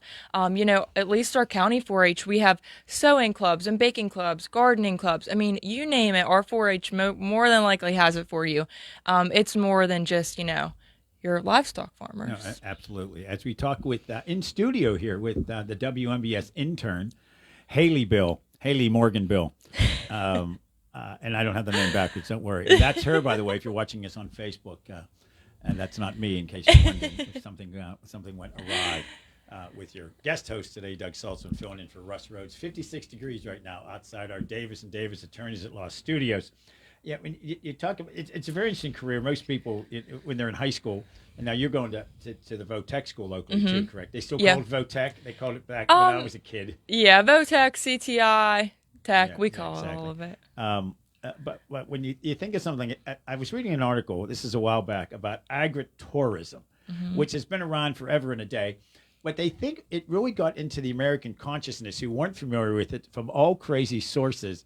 Dwight on The Office. Okay, yeah. Of course, are you familiar with The Office show? Briefly, a little bit. Dwight was this goofy character on there that had a beet farm, and he really pushed agritourism. Yeah. And it was a comedy, but they said that played a role in people knowing, oh, wait, there's agritourism. Yeah. But give us your definition of agritourism. Agritourism, I feel like, so first of all, let's just start with it's growing very quick and very large. White tourism is growing. Is that a pun? Is that? It's not. You know what? I should have been, though. Yeah. But it's growing very fast and very big in Fayette County, which is great because of the money that it brings into our local economy. But I think that agritourism is anything that's going to bring off of the farm folks onto the farm or onto an agricultural base, and give them, like we were talking about, the behind the scenes, a different look into agriculture. Anything that's going to, let ag shine in a different way rather than just farming and labor. Just, showing the public that you can do different things. Like flower fields are huge right now, for pictures and for photography and everything like that. So as long as we're letting ag shine a little bit in a different way, agritourism is a terrific thing, I think, and I'm glad to see that it's growing and becoming so popular, especially here in Fayette County. But that's my quick definition on agritourism. It's interesting that there was a mayor in New York several years ago who said, it looked like a buffoon. He said, it's not that hard to be a farmer. You throw seed in the ground, you put dirt over it, you put some water in it. Yeah, that's like right to the heart here. He was just lambasted for that moronic statement. Yeah, and, usually. It is. That might be agriculture from 500 years ago. Mm-hmm. But I think if people don't realize. First off, the financial risk a farmer takes every single year. Yes. I mean, they take out loans to plant their crops. In many cases, that's the case. And then obviously you are absolutely at the will of Mother Nature. Oh, yeah. Of the deer population, which farmers are always pushing for more hunting. Yep, for crop impact, damage, the crop damage from deer and lack of rain at times. Which I have to say, as far as crop damage, our county farm bureau, so for anyone out there that isn't a member of the Fayette County Farm Bureau and wants a voice, please get a hold of myself or the Fayette County Farm Bureau Facebook. Our county farm bureau, especially if you're experiencing any of these issues, is a terrific outlet to have your voice heard, have your opinion in there. For things such as crop damage, whether you're small or large scale. Our County Farm Bureau does a ton with legislation, pushing to the state level, which ends up on the national level, which ends in bills being passed for crop damage and different things through conservation and what have you. But yeah, bringing up crop damage, it's a huge issue in Fayette County and across the state. It's really terrible. But if you want your voice heard on crop damage or any other ag issue for that matter, reach out to the Fayette County Farm Bureau and become a member. I think it's like $95 a year. It's really great. So you're not your typical high school kid. Most kids couldn't talk about crop damage. I just assumed when I met you last time you were a college intern. I didn't realize you were in high school. No, yeah, first generation agriculturalist at that. So yeah. Well, that's it's fascinating information. And when you think about somebody who came, obviously you grew up in this area. Yeah. Right? Yep. Correct. Fairchance, Smithfield. Yeah. Oh, okay. And for you to have such a thorough understanding, I think at your age, I'm not sure if I really knew what time the bus came in the morning. But that's fair. It's been a lot of hard work too. Yeah. And it's so important to be involved with organizations like this. We always told our kids. I said, you're going to grade school and high school to get an education, but there's a lot of extracurricular activities. They used to call it co-curricular. I don't know if they still use that term. Okay. But there's so many opportunities to do other things. And you're turning now hobbies into an absolute career. It is. Yeah, my career actually started as a hobby. It's funny you mentioned that 7 years ago, I started with a few backyard chickens. And I remember being early middle school and telling my friends on the bus that, I want to get a few backyard chickens. I think it'd be cool. Three. By a few, I mean three. And they would laugh at me and they thought it was, the funniest thing. That was kind of weird for a middle school girl. But then it just evolved into so much bigger. So now I'm into, the goats and pigs and lambs, and I've shown dairy cattle. And aside from even just my experience being involved in the industry with our County Farm Bureau, 4-H, FFA, across the state, I'm talking state capital advocacy level. It's just been such a good thing to be involved in the evolving is just amazing in this industry. You know, how many opportunities, if you work for it, how many opportunities are out there and how far they'll really take you. So it's been quite the journey as a first gen. And I'm looking forward to a lifetime in it. So your family are farmers. I didn't ask that question. So not exactly, actually. Three generations back are dairy farmers, and some small farmers like that. My uncle is a cattle farmer. So it's in there. I didn't grow up on a farm. We're not farmers by any means, but I definitely am an agriculturalist. I call myself a small farmer because I do direct-to-consumer pork sales year-round. So you're in high school and you're doing direct to consumer small scale. Nobody jump on me. Please do not call in and say I'm claiming to be a huge farmer, because I'm not. I think I had a newspaper route at your age. I don't know. I've been in the newspaper multiple times, Doug. Easy. Easy. Yeah, that's it. But no, not huge farmers by any means. It's definitely, with the help of my family, been a whole evolving with grants and everything. It's been a whole evolving situation. That's terrific. We're talking with Haley Bill, who is the official intern here at WMBS Radio.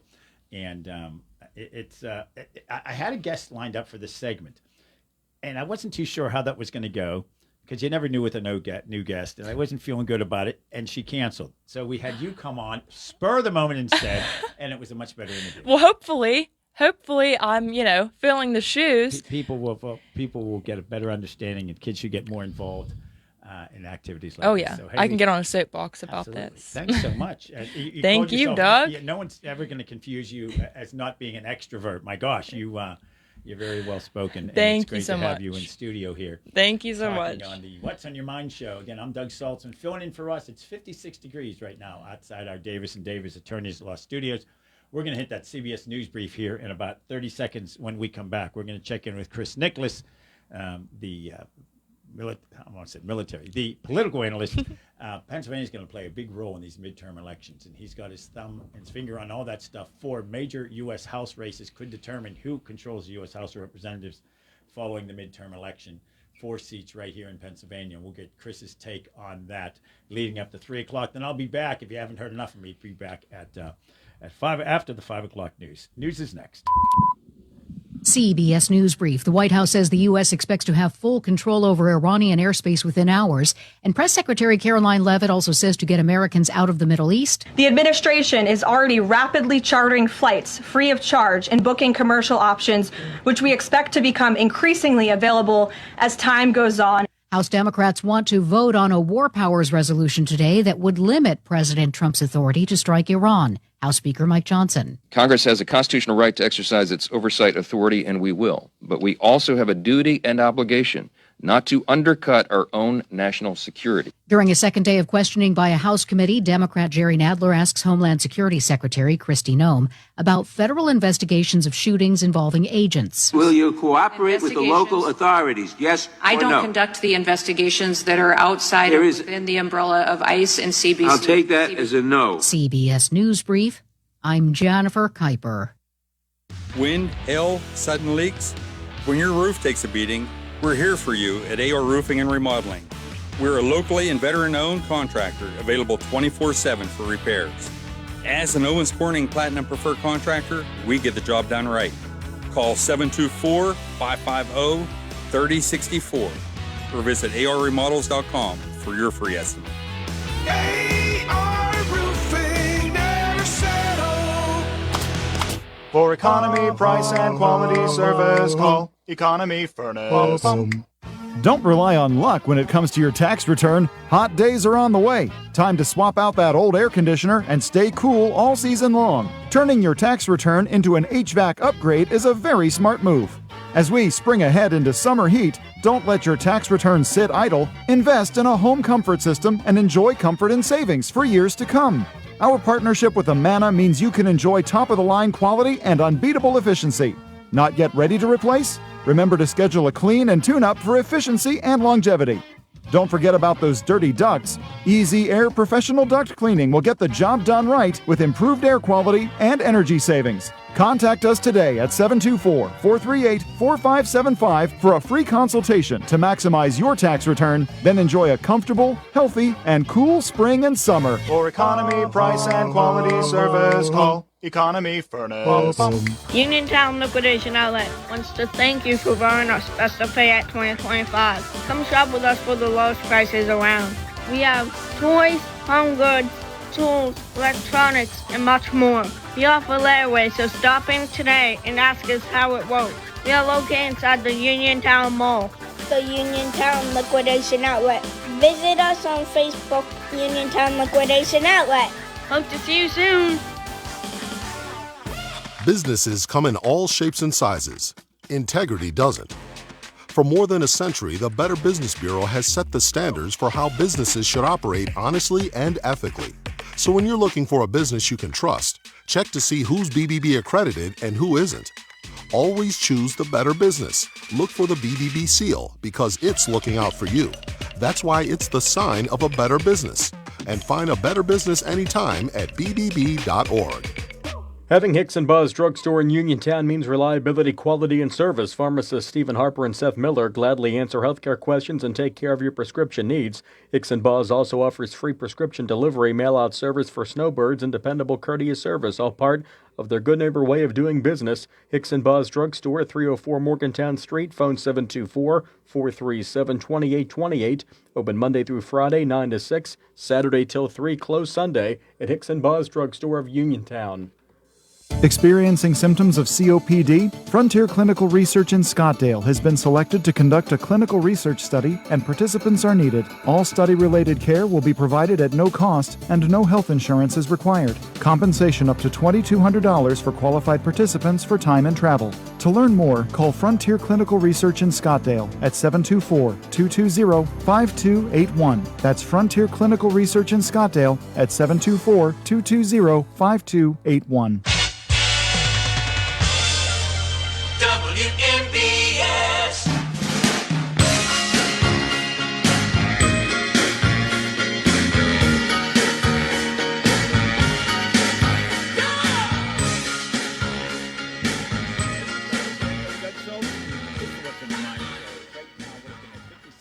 Outside our Davis & Davis. It's Attorneys at Law Studios. What's in your mind? Sponsored by AR Roofing and Remodeling, K2 Engineering, Coldwell Banker, Laura Woods Realty, Hicks & Buzz Drugstore, and Gary Auto Sales here on a Wednesday out there. Pretty mild temperatures, above normal, about 10 degrees above normal for this time of year. I want to thank Haley Bill for joining us in studio a moment ago, talking about everything from agriculture, agritourism to agro-communication.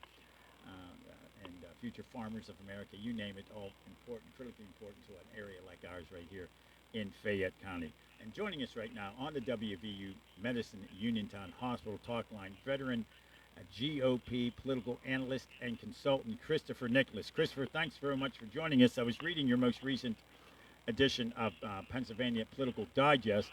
Yeah, people always say, we don't... Pennsylvania doesn't play a critical role in the national elections. I've never quite understood that argument, just because our primary's not in January on presidential election years. But man, this time around, and when it comes to control of the U.S. House of Representatives, all eyes are going to be on the Commonwealth of Pennsylvania. That's not an exaggeration, is it? Not at all, Doug. And I always tell people, look, if you're bored with Pennsylvania politics, wait 6 months because it'll change. So right now, there are 4 hot PA congressional races: Central PA, Philadelphia suburbs, Lehigh Valley, and Northeast PA, NEPA as we call it. And all 4 of those are held by Republicans, 2 of them freshmen, 2 of them longer-term members. And right now, the majority in the U.S. House for the Republicans is only 2. There are a couple vacancies, so that will probably go back to 4 by the middle of the summer once those special elections happen. But Democrats are activated. They're enthused. They had a big November last year. They did very well, just like Republicans. We did well in the 2024 election. So I say about politics, there's a pendulum in politics, and it never swings loses. Back and forth, and it's undefeated.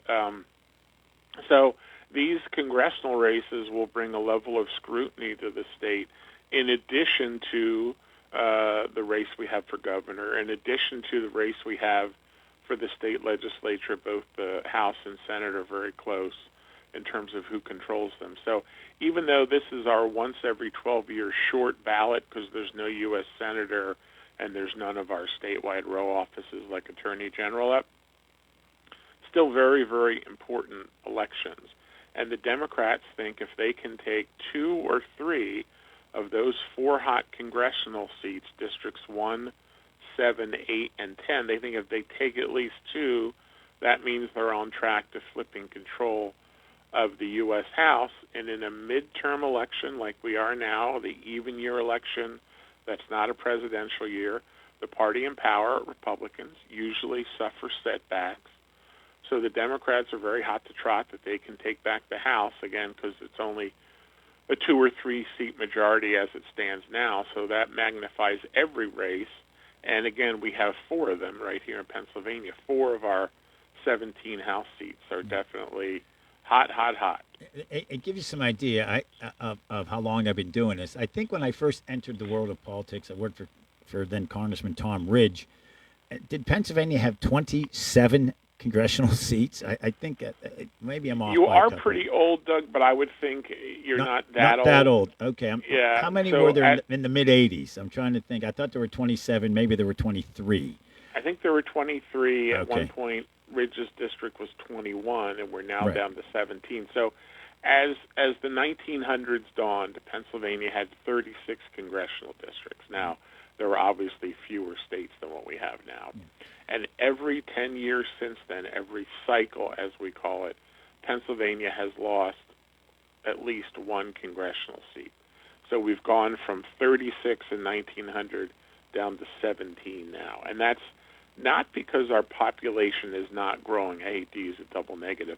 It's that other states, think of the Sun Belt states with indoor air conditioning and the interstate road system coming on board, those states, the Arizonas, the Floridas, they're growing much faster than we are.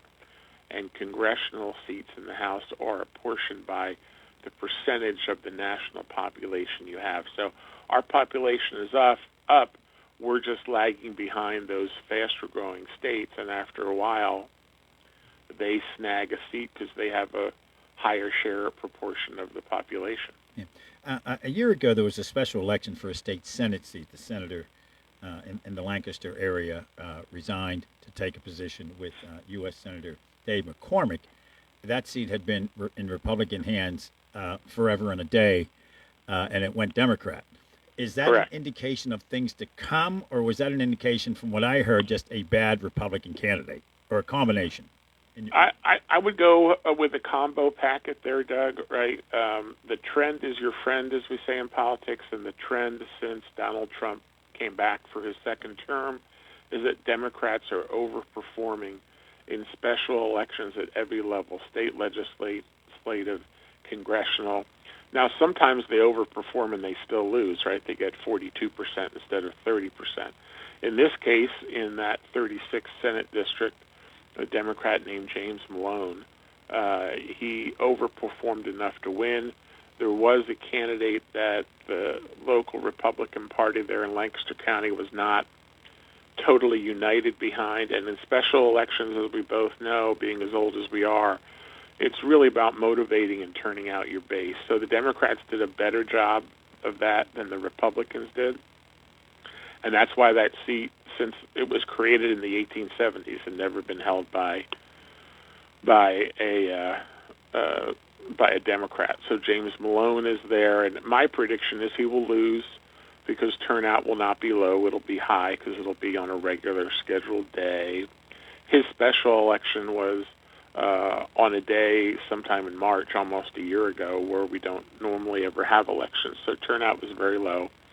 So my prediction to my friends at the Senate Democrats is they're going to spend a lot of time and a lot of money trying to salvage Senator Malone, and he's going to end up being a, partial term Democrat who had his 15 minutes and is off, because when that larger electorate turns out, the higher turnout will benefit whomever the Republicans have. And right now it looks like there's going to be a 2-person or even a 3-person primary for that seat, which I think is a good thing.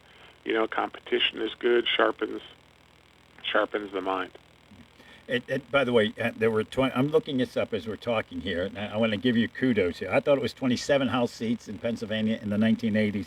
According to this, Pennsylvania had 25 congressional seats in the early 1980s following the 80 census, but then they lost 2 seats and it dropped to 23. So you were much closer, although you did overbid saying 25, but we didn't invoke the Price is Right rules. So you were closer than I was, but yeah, 23. Yeah, never bid over on the home entertainment system, always bid under. That's exactly. But that Lancaster seat, of course, folks aren't that's Pennsylvania Dutch country, and a very conservative area. But I had heard it was a combination of you have to have turnout on those crazy. There were just 2 special House seats elections, and not on primary days. And there was a report done by Spotlight PA talking about what it costs a county to have a special election. It is astronomical per vote just to run a special election. When special elections, some special elections are on primary day or even general election day, in those instances, the special election doesn't cost anything because you're already gearing up for the primary or the general. But special, now, years ago, going back to 1992, a congressman named Jim Greenwood, who was then a state senator, won a congressional seat in Bucks County, where I'm from, and the Democrats, who were temporarily in control of the state Senate, played around and did not schedule the special election there, where I grew up, for 11 months.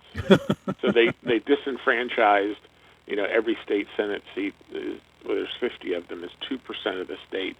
So the next year, when Republicans got back in control, they put through a law that mandates that the special election has to be called within 10 days of the vacancy, and then the special election can't be more than 60 days beyond that. Right. Because we had hanky-panky with people saying, delaying it. The Democrats did that because it kept them in power.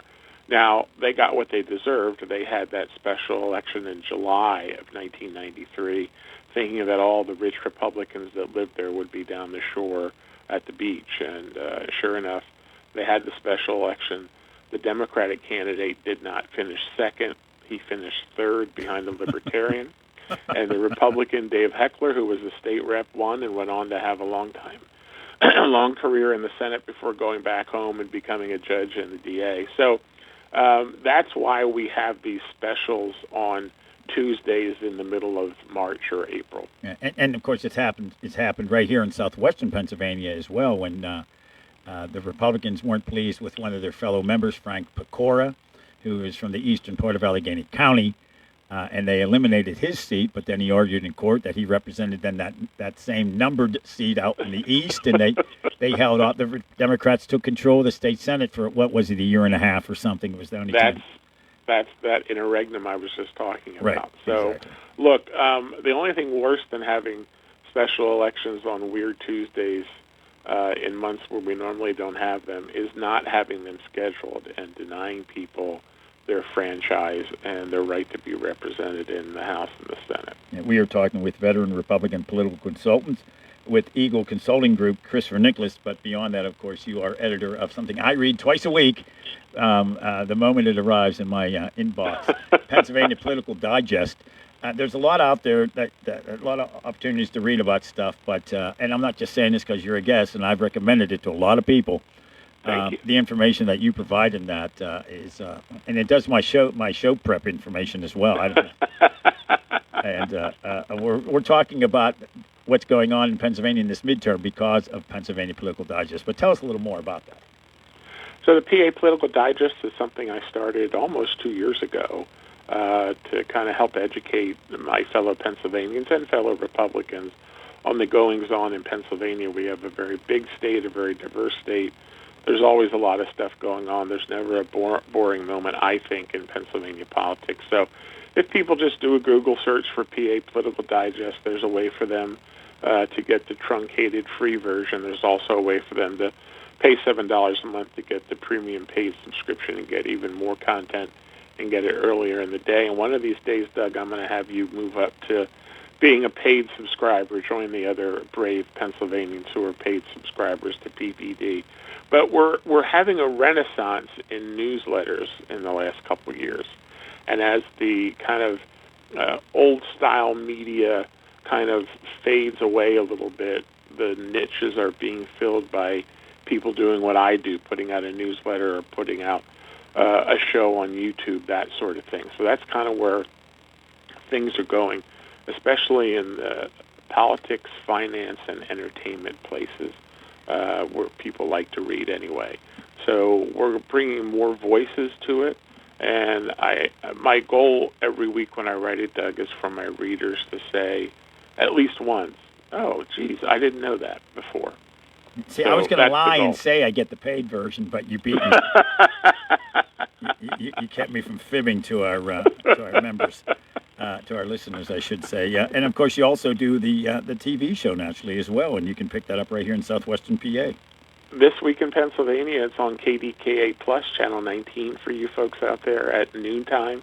It is the only statewide show on Pennsylvania politics. The episode that just ran Sunday had a long interview with the head of the state police about that, what I think is a growing controversy about the money being used, state money, to provide security upgrades, not to the official governor's residence in Harrisburg, but to Governor Shapiro's private residence in Montgomery County.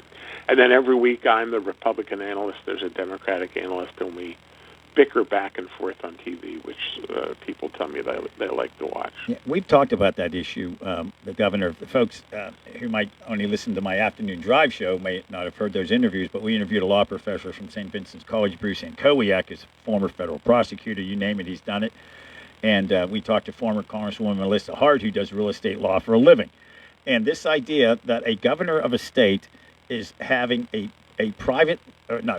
lawsuit between his neighbors over a 10-foot wide piece of land on his private property. This is not the governor's mansion that overlooks the Susquehanna in Harrisburg. This is his private home. And they're suing each other. It's not as if this next-door neighbor is a right-winger, doesn't like the left-wing governor. This is a legitimate lawsuit, land dispute lawsuit. And when we interviewed Professor Ankowiak from St. Vincent College, he said, I've never seen anything like it. For a governor to allow himself to be a part of a lawsuit over 10 feet of land, literally, we're not talking an acreage here. It's one of the stranger things that come along. And frankly, that's what catches people's attention. It's not the overly complicated issues at times. It's stuff like this, that he's fighting with the next door neighbor over 10 feet of land that he says he deserves and has earned the right to use because he cut the grass over the years. The other neighbor didn't know it was his land, but he's been paying property taxes on it forever. And it is a shame, the neighbor sued Shapiro in federal court. Shapiro and his wife countersued in, I guess, county court, Montgomery County. So hopefully they can kind of figure that out. And the sticky question is, of course, the official residence where the governor normally lives needs to be, spick and span and totally safe. The governor, whoever it is, needs to feel safe being there with his family. There are some thorny issues, though, about the private residence, which is getting $1.3 million in security upgrades. They spent $81,000 to trim trees, not plant them or to remove them, but trim them. The security system is more than $300,000. So what happens at some point, the end of this year, in a couple of years if he runs for president, or 4 years from now when his second term is up, he will no longer be governor, and his private residence will have $1.3 million in upgrades. What happens? Do the state taxpayers get a portion of that sale when he sells it for a higher amount? It's an $875,000 house, according to Zillow.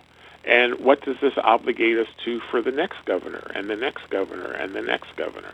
So everybody wants the governor to be safe. I think the governor and his office seem to be put off that Republicans in the legislature are even trying to do oversight. My Democratic friends seem to want robust legislative oversight in Washington, but to have zero legislative oversight in Harrisburg.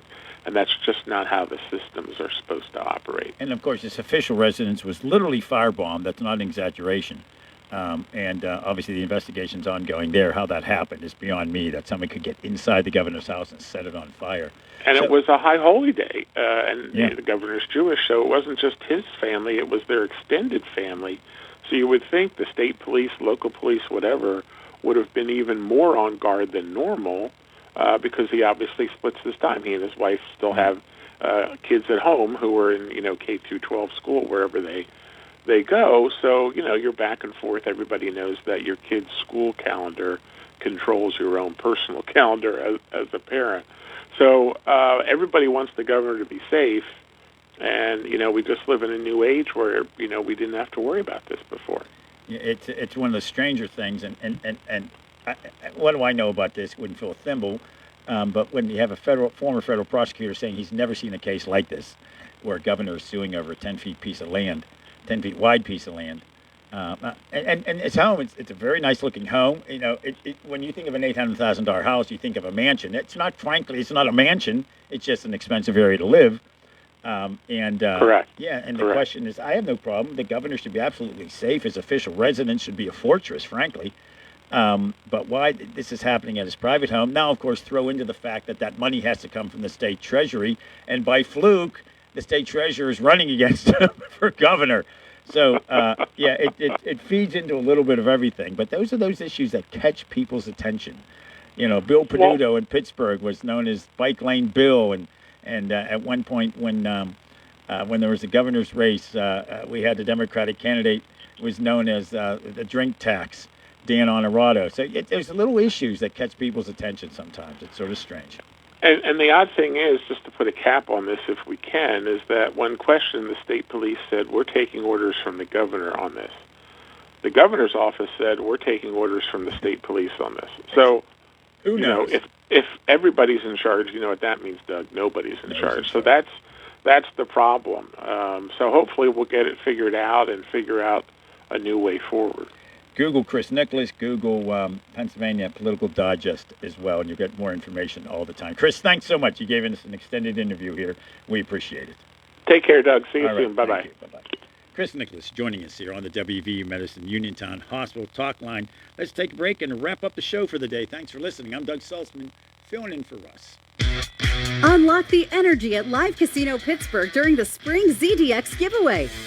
Play daily to earn entries toward our giveaway drawings on March 27th and 28th, where you could win a share of over $55,000 in prizes, or race away in a new 2026 Acura ZDX all-wheel drive EV. Get charged up for the Acura ZDX giveaway on March 27th and 28th, only at Live Casino Pittsburgh. Gambling problem? Call 1-800-GAMBLER. Hey, who's hiding the gold? Ah, I see. It's the Pennsylvania Lottery with their new Find the Leprechaun scratch-off game. You don't need a 4-leaf clover to win. Just a little scratch and a lot of luck. And you could uncover top prizes of $10,000. Now, through March 9th, just be the 6th caller to 724-438-4593 when you hear. Always have to be Lucky Charms. And you'll win $22 Find the Leprechaun tickets. Benefits older Pennsylvanians every day. Must be 18 or older. Please play responsibly. Looking to update your home? Koval Building Supply at 40 Monroe Avenue in Uniontown is more than your plumbing supply store. We specialize in kitchen and bathroom remodels that transform your space from outdated to outstanding. Our designers work with you to create the look you've always wanted with custom cabinetry, countertops, and flooring options to fit your style and budget. Call Koval today at 724-437-8824 or visit kovalsupply.com to plan your dream kitchen or bath. Koval Building Supply, everything you need to make your house feel like home.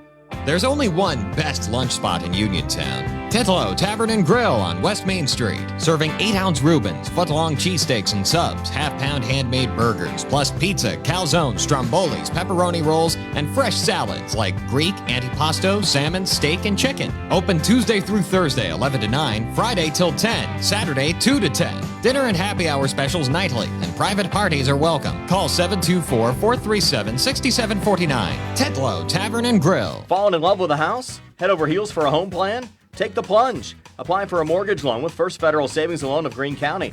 Feeling commitment shy? Complete a mortgage pre-qualification. It's simple. 100% online, and you'll get a personalized answer within 1 business day. Then save the date for a move-in day or groundbreaking and put a key ring on it. Apply online at ffgc.bank. First Federal Savings and Loan Association of Greene County. Member FDIC, Equal Housing Lender, NMLS number 458729. When you need notary services, trust the best. Sandy Howell Notary Services, back-to-back gold medal winner for Best Notary in Fayette County. They're here for you with extended hours to fit your schedule.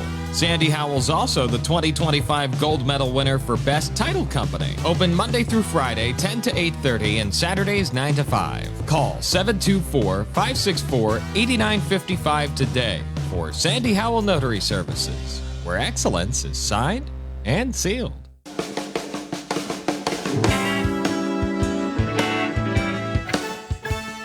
If you're in the market for a power lift recliner for someone with special needs, or just a power recliner for the convenience, Chesler's Fine Furniture is your headquarters with the biggest stock and biggest selection, all available for immediate delivery.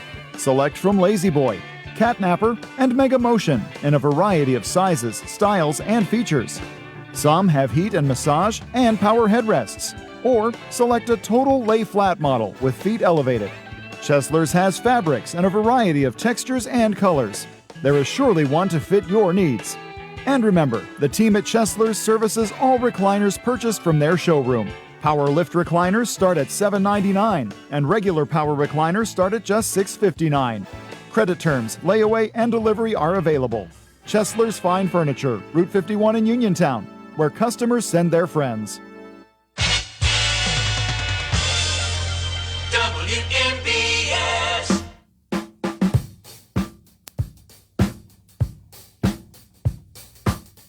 That is a wrap for the What's on Your Mind show for a Wednesday. I'm Doug Saltzman. 56 degrees right now outside our Davis & Davis Attorneys at Law Studios. I'll be back for the I'll get these names right, for the afternoon drive show after the 5 o'clock news. Nick and I'll be on with you till 8:30 tonight when we go to Pitt basketball. CBS News is next on your local station, WMBS. Hour sponsored by JTV.com.